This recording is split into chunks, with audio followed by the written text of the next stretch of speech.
We grew up in a very difficult childhood. You know, we experienced daily physical and sexual abuse every single day. Um, and it's a weird thing for some people to hear that when I say that, although we were experiencing these horrific acts of sexual and physical violence every day, I always had joy every single day. Is it true that we went through these hardships? Yes, but I had joy because I had this bond with my sister. And I had a strange relationship with the joy and pain of our childhood. It was a strange dichotomy for me to come to grips to as an adult, because all my life I was used to being in pain, but I also had joy. So they weren't mutually exclusive. So growing up in this household where we also had this dichotomy between our dad and mom. Our mom is beautiful and amazing and strong, but we also had this father who did these horrific things to us every single day. But it also taught me a lot about compassion and kindness, because our father did come from a really difficult childhood. He grew up in the streets. He was in jail. He was mentally unstable. He was ex-heroin addict. So before he met our mother, he was addicted to heroin. So he was unable to break his generational trauma. I'm just grateful that I was able to, and my sister was, and I know it's because of the bond that we have with one another. And as my sister said, even though we had to deal with this when we were little, and it was very extreme, because the earliest memory I have of us being sexually abused was at 5 years old. And it could have been earlier, but that was the earliest memory that we have. And the fact that it happened every day for 10 years, for a little over 10 years. So I think when I think about our childhood, yes, I have my twin sister, and I know for a fact that's the reason why I'm sitting here today, because, you know, I had this bond with her. But it was hard. It was very hard. No one knew. Our father threatened our lives. He threatened the life of our mom if we said anything. So we were very good at being clandestine and keeping a secret. We're very good at masking our emotions. We learned that at a very, very young age. Because even when we were going through the abuse, our father would be like, if you cry, the abuse will be worse. I'll hit you harder. You know, the whipping will be worse. Don't cry, don't cry. And my sister talks about this often. She thinks that that was our father's way of maybe him not trying to feel less guilty for the abuse that. So if he saw us crying, maybe it would make him feel a certain way. I'm not sure, but it was very difficult keeping this secret. But I knew that we had to keep it because we believed the threats that our father,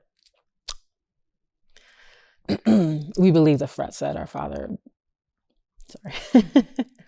You know, he threatened us all the time. And I think that this idea of us as small children keeping this big secret because we wanted to save the life of my mom and my sister, and it's just something that I still have a hard time sort of thinking back on, even at 47 years old, thinking about all the pain and yes, it was just very difficult for us as children to deal with that.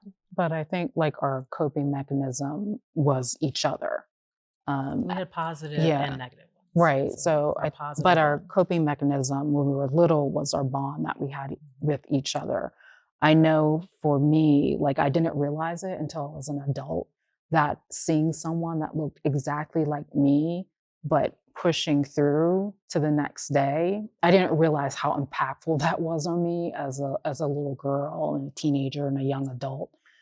But to see her like just pushing through and being this like beautiful and like joyful person. And as I said, we did learn how to mask our emotions at a very young age. So that wasn't a coping mechanism that we had the freedom to express when we were little. So that was definitely something that we had to work on as we became older. I think that we definitely had some positive and negative ones. The positive coping mechanism was definitely our bond, but our negative one was seeking solace and sugar and ultra-processed food. I remember as a young kid getting allowance money and sneaking to the store and buying these huge chocolate bars. I mean, this big, and they were $1 back then. That tells you like the era that we were growing up in. They'd probably be like $10 now, but they were $1 then, and just hoarding them and hiding them. And this was something that we seek solace in a lot, was food. And it's never, the good stuff. Like, like no one goes, I'm craving some broccoli right now, or I'm going through broccoli withdrawals. I wish, but, it was sugar. And eventually it caught up to us in adulthood. But as a child, it really helped me survive. First and foremost, my bond with my sister. Secondly, seeking solace in food. Right. Like that coping mechanism served us then, but as adults, it started to kill us, literally. I think for me, I couldn't really grasp what was going on, but it didn't feel right, despite everything that our father told us. Because we grew up in a household where he was very clear about not letting other people touch us in certain places. Be aware of strangers or adults that want to do all these things. So he prepared us in a way almost as we would grow up into young women to be able to tell him no. But at the time, as little girls, he was telling us to be aware, be careful of everyone. But then yet the hypocrisy that he was doing these exact same things that he was warning that all these other people would do. But it was him that was doing all these horrific things to us. So, I mean, I just remember being 5 years old and it was after school. I remember coming back from kindergarten and our mom was working, and the thing with our father and the sexual abuse, he would never do the abuse with us together. So he would take me into the room and close the door and do these sexual acts, and then would take my sister or vice versa. So I always knew when she was in the room and the door was closed, something sexual was happening. And then when it was me, something sexual was happening with me. But the violence, the physical violence, he did that in person and together. So he was very comfortable in doing with us the physical violence together, but the sexual acts were very private, individual with each other. And as Cipriana said, as children, it was very confusing. I remember, I think at 9 years old,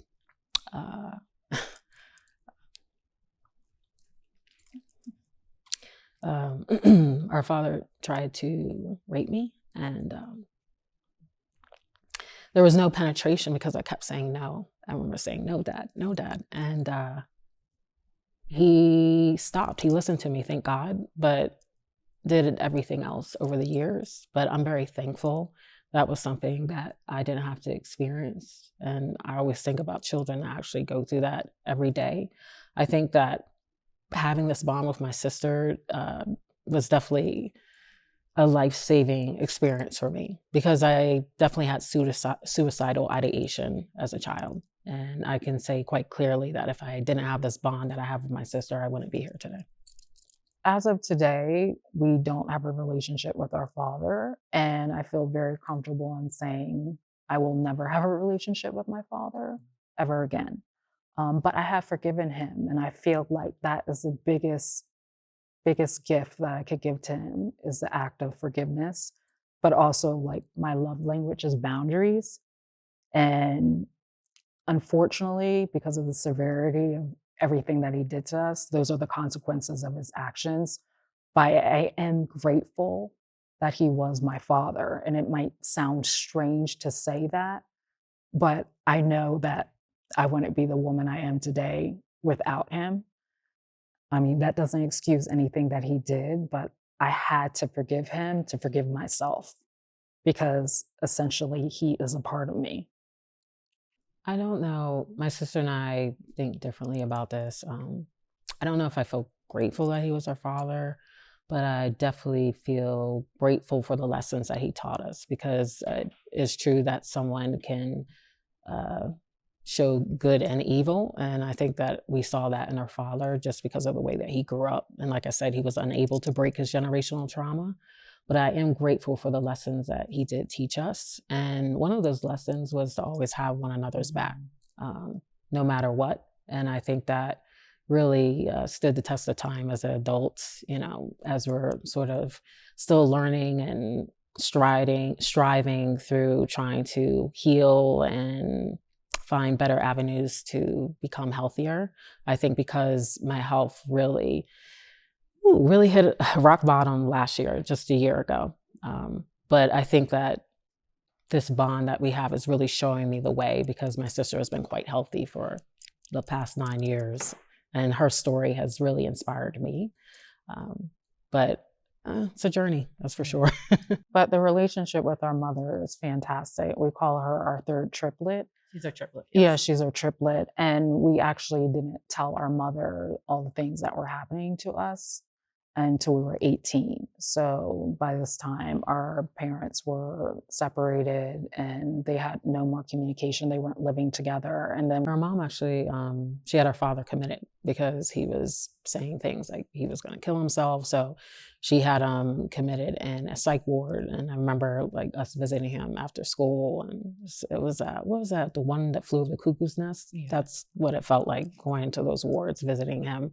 But shortly after that, maybe like 2 years later, because we were like 16. Maybe. Yeah. So 2 years later, that's when she separated and eventually divorced him. And when she separated from him, that's when we told her.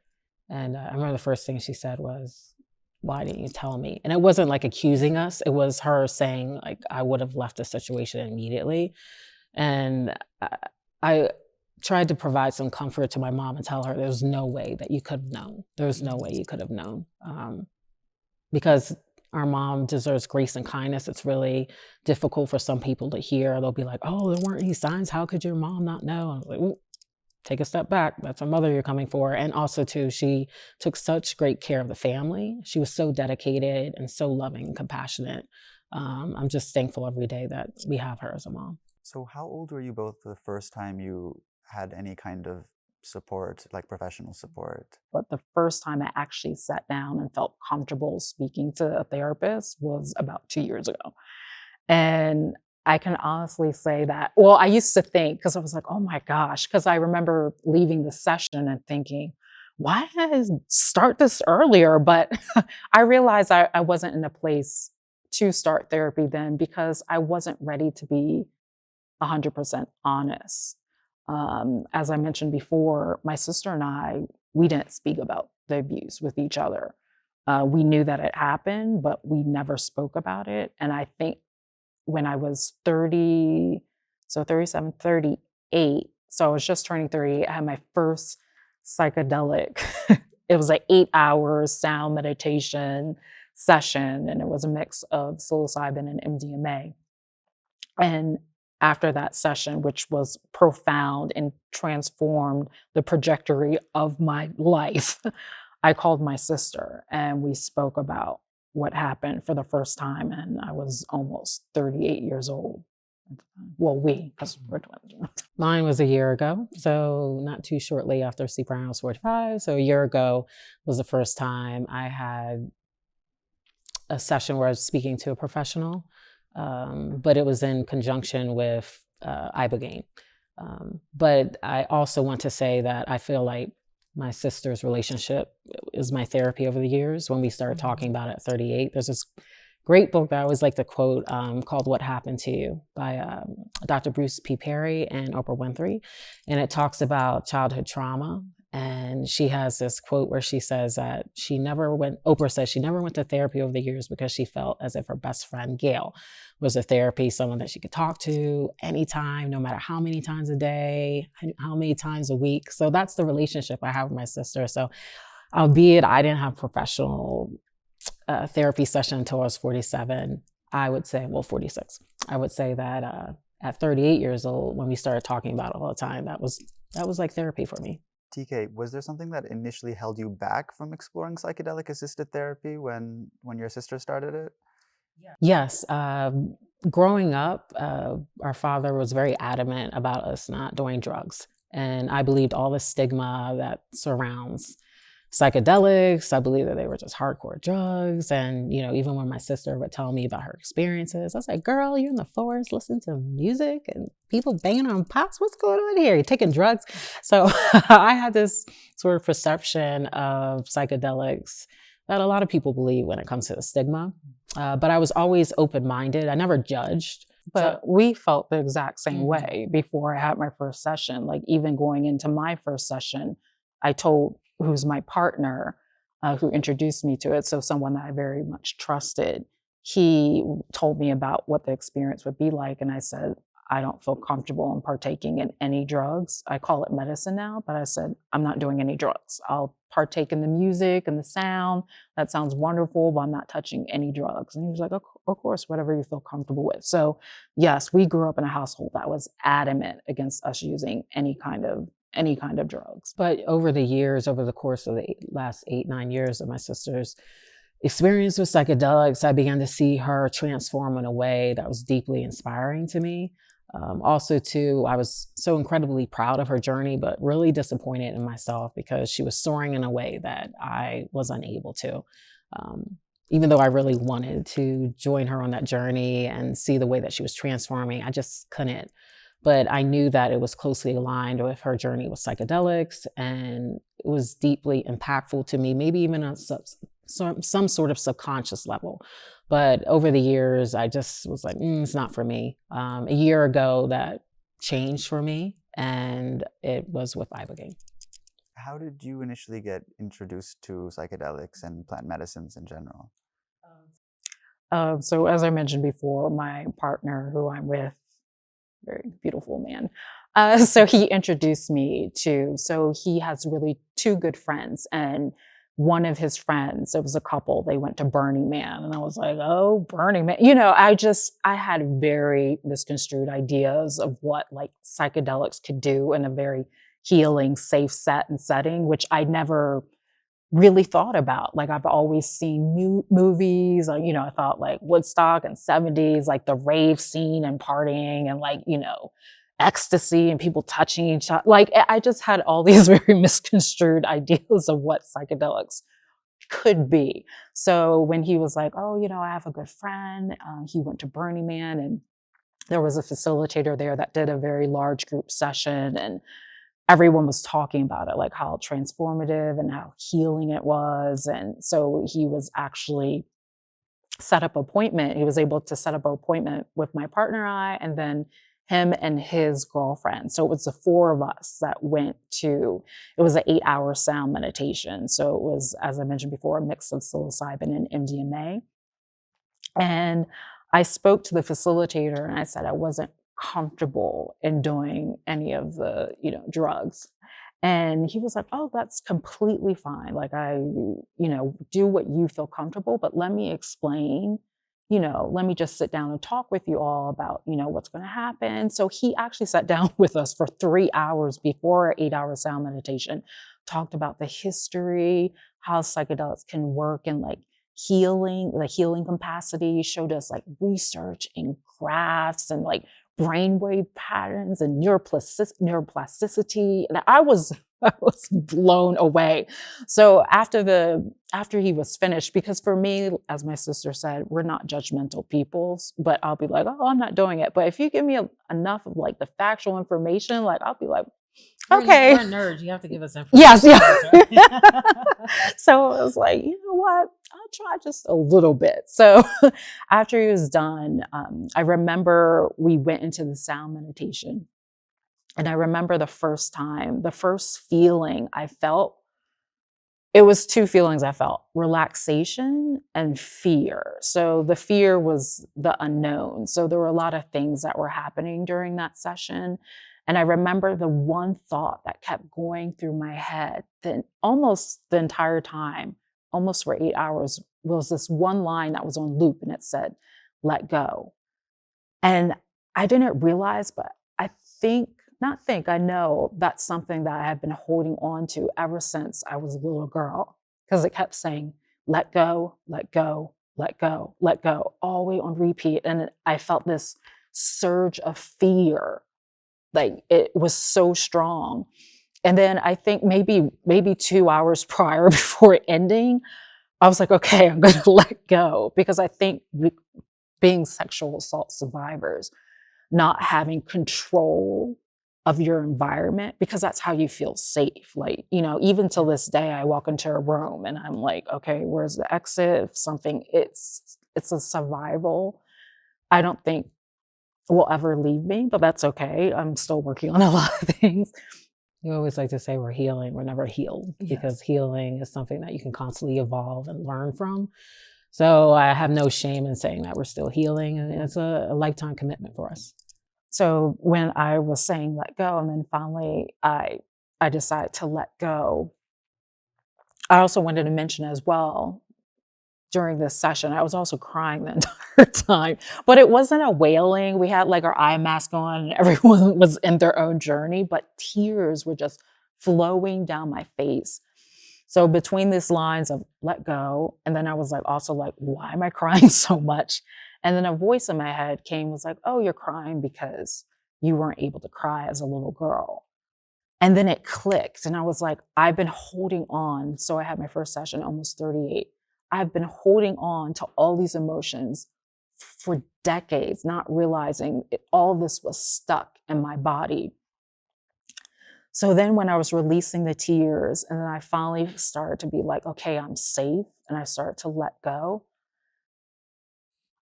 I felt this weight just release from my body. Like I didn't even know I was carrying this weight. It was an emotional weight, but emotional weight carries physical feelings. And that was for the first time I realized like how much weight I was still carrying on from my childhood. And it was such a beautiful feeling to be in a safe place and to be able to release it for the first time and feel so comfortable and also strong. Like I didn't feel like I was weak for releasing or crying. It felt so free. And when the session ended, I was just like, because I was also talking about the money aspect. I was like, oh, it's kind of expensive. You know, I could do this. I could play some music and facilitate. And then when it was over, I was like, I was so ignorant to what this space is about. And I was like, I would have paid triple the amount for that experience. It was an experience that transformed, as I mentioned before, the trajectory of my healing journey. Thank you for sharing that. And what about you? What was your first psychedelic session like, if you can go into some detail about it? Sure. Well, I'll do two because the first one was very quick. My first experience was with psilocybin, and it was with my sister, her partner, their two friends, three friends, and my ex at the time, who had a very strong and visceral reaction to the mushrooms. So it took me out of my experience. And I knew it was going to take her out of her experience. She's like, oh, she's going to be focused on him the entire time. So that's exactly what happened. My second experience was with ibogaine a little over a year ago. I had a lot of trepidation to the very moment that they administered the pills. I think that the sole reason why I went is because I saw how transformative my sister's own session with ibogaine was in 2023. Is that when you had your? So I didn't know what to expect with ibogaine, but I just knew that there was something in me that wanted to change. For years, over the last 7-8 years, I've been really trying to change my health. A year ago, I was 110 pounds overweight, which caused debilitating, severe pain every day. I was hypertensive. I was pre-diabetic. I developed fibroids. I was exhausted all the time. My health was in shambles, and I knew I needed to change something. I just didn't know how to, because I had this coping mechanism for decades I just couldn't break. And a lot of people, when they hear, oh, addicted to sugar, they don't think it's just as strong as addiction as it is to drugs, but there's a lot of similar parallels, and it is. And I just couldn't break it.